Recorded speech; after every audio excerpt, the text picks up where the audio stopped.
I don't know who needs to hear this, but your mind deserves rest as well. Hi, I'm Queen from Sacred Spaces Yoga. This is Sutra Spotlight, where I walk us through the Yoga Sutras of Patanjali. So today we are exploring Sutra 1.10, where Patanjali writes that mental modification that depends on the thoughts of nothingness is sleep. I can hear some of y'all already. Girl, what that mean? What does that even mean? I got you. Okay, so just as our bodies need rest to repair and restore, so do our minds.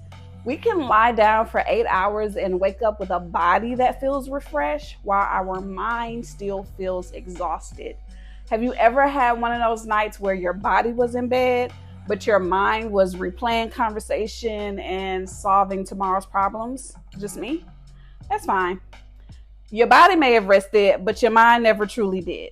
And a mind that never rests will shape how you experience the world when you are awake and alert. Think about the difference between responding to a difficult conversation after a deep night of restorative rest versus after a night of tossing and turning.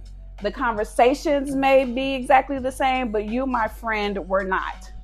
When our minds are exhausted, we are often quicker to react than respond.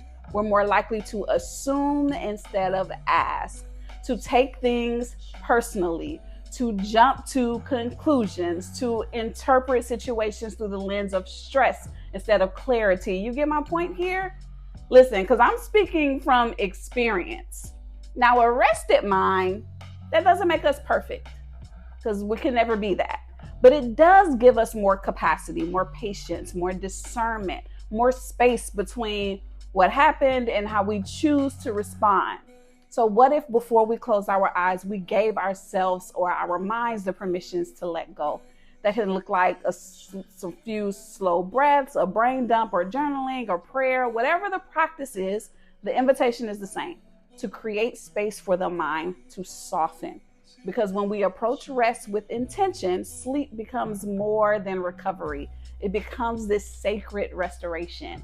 And maybe that's the invitation of Sutra 1.10, to remember that rest is not a luxury, not just for our bodies, but also for our minds. It's one of the ways that we can care for our whole self, because a rested mind is better able to perceive clearly, to respond wisely, and to return to what is true.